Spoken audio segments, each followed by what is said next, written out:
Assalamualaikum warahmatullahi wabarakatuh. Alhamdulillahirabbil alamin. Assalatu wassalamu ala asrofil anbiya'i wal mursalin wa ala alihi wa sahbihi ajmain. Segala puji syukur kita hanyalah milik Allah Subhanahu wa taala, yang mana Dia telah melimpahkan rahmat dan karunia-Nya kepada kita semua sehingga kita masih dapat melaksanakan aktivitas kita sebagaimana biasanya. Selawat berangkaikan salam, marilah sama-sama kita kirimkan kepada arwah junjungan Nabi besar kita dengan berupa doa selawat Allahumma sholli ala Muhammad wa ala ali Muhammad. Semoga nantinya kita mendapatkan syafaat di yaumil mahsyar. Amin ya rabbal alamin. Kepada Ananda Ustazah semuanya, apa kabar? Semoga semua Ananda Ustazah dalam keadaan sehat dan senantiasa dalam lindungan Allah. Amin ya rabbal alamin. Baik, sebelum kita memasuki materi pembelajaran kita pada hari ini, Ustazah akan menyampaikan satu buah hadis tentang keutamaan mengucapkan salam ketika memasuki rumah. Rasulullah Shallallahu Alaihi Wasallam bersabda yang artinya, wahai anakku, jika antum memasuki atau menemui keluarga antum, maka ucapkanlah salam agar menjadi keberkahan bagi antum dan bagi keluarga antum. Hadis riwayat Tirmizi.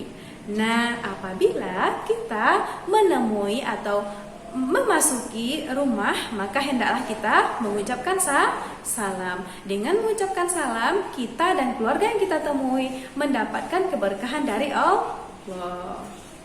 Nah, semoga hadis ini dapat memotivasi kita untuk mengingatkan kita mengucapkan salam apabila kita ingin bertemu dan ingin memasuki sebuah rumah.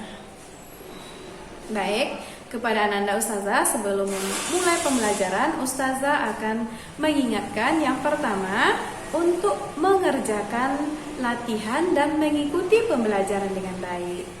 Yang kedua, semoga Ananda Ustazah istiqomah melaksanakan amal ibadahnya, baik ibadah wajib maupun ibadah sunnah. Karena dengan ibadah kita nanti akan menjadi syafaat bagi kita di hari kiamat. Sebelum mulai belajar, jangan lupa berdoa dulu ya.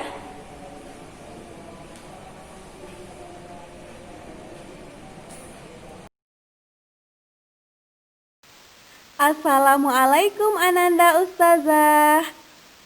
Berjumpa lagi kita di materi pembelajaran PKN. Sebelumnya kita telah membahas tentang penerapan nilai-nilai Pancasila dalam kehidupan sehari-hari. Sekarang kita akan membahas tentang tanggung jawab. Mungkin di antara Ananda Ustazah ada yang sudah mengetahui yang dimaksud dengan tanggung jawab.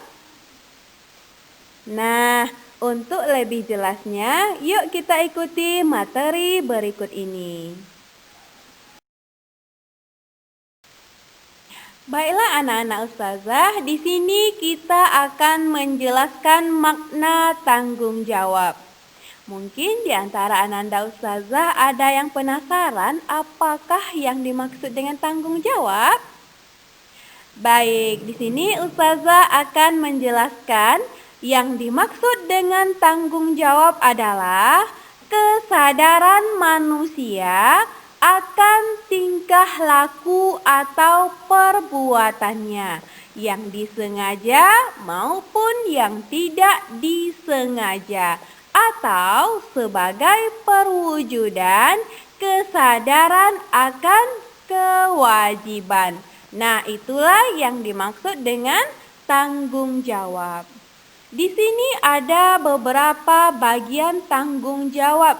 Yang pertama, tanggung jawab sebagai makhluk Tuhan.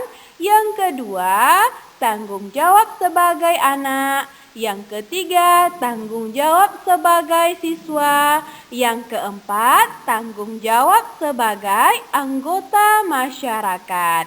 Yang kelima, tanggung jawab sebagai warga negara. Untuk contoh penerapan tanggung jawab tersebut, terus disimak ya. Baik, di sini kita akan membahas contoh tanggung jawab sebagai makhluk Tuhan. Tuhan telah menciptakan manusia untuk beribadah kepadanya, melakukan kebaikan dalam kehidupan. Yang pertama, rajin beribadah. Yang kedua, berbuat baik terhadap sesama. Yang ketiga, selalu bersyukur. Yang keempat, menghargai orang lain sedang beribadah. Nah, inilah contoh tanggung jawab kita sebagai makhluk Tuhan.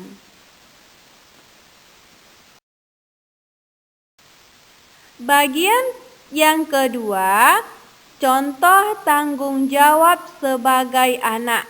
Nah, apa contoh tanggung jawab sebagai anak? Yang pertama, berbakti kepada kedua orang tua. Yang kedua, belajar dengan sungguh-sungguh. Yang ketiga, merapikan tempat tidur. Yang keempat, menjaga nama baik keluarga. Yang kelima, bertutur kata dengan lembut dan sopan. Nah, inilah contoh tanggung jawab sebagai anak. Bagian yang ketiga, tanggung jawab sebagai siswa. Nah, apa contoh tanggung jawab sebagai siswa? Yang pertama, memakai seragam. Yang kedua, datang tepat waktu. Yang ketiga, mengumpulkan tugas. Yang keempat, melaksanakan piket. Yang kelima, jujur saat mengerjakan ujian. Nah, inilah contoh tanggung jawab sebagai siswa. Baik, bagian yang keempat yaitu tanggung jawab sebagai anggota masyarakat.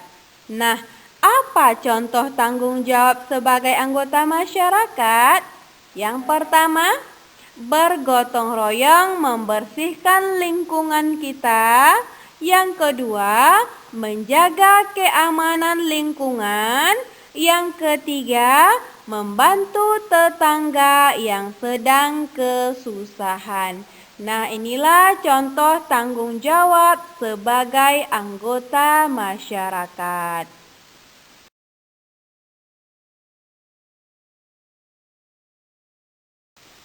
Baiklah Ananda Ustazah semuanya, setelah memperhatikan materi pembelajaran kita, jawablah pertanyaan di bawah ini. Yang pertama, apa yang dapat Ananda simpulkan dari keterpaduan di atas? Yang kedua, apakah yang dimaksud dengan tanggung jawab? Yang ketiga, sebutkan 2 contoh tanggung jawab kepada Allah. Yang keempat, sebutkan 2 contoh tanggung jawab sebagai anak.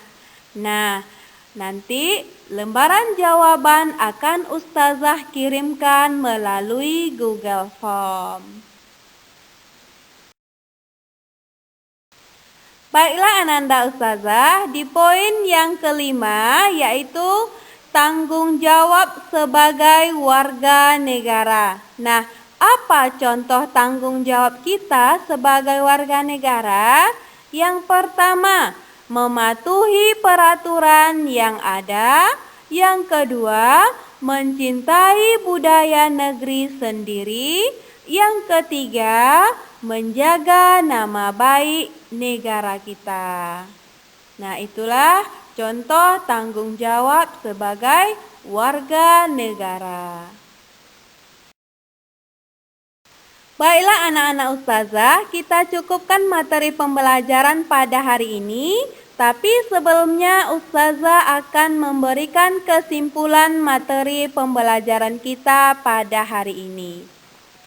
Yang dimaksud dengan tanggung jawab adalah kesadaran manusia akan tingkah laku atau perbuatannya, yang disengaja maupun yang tidak disengaja.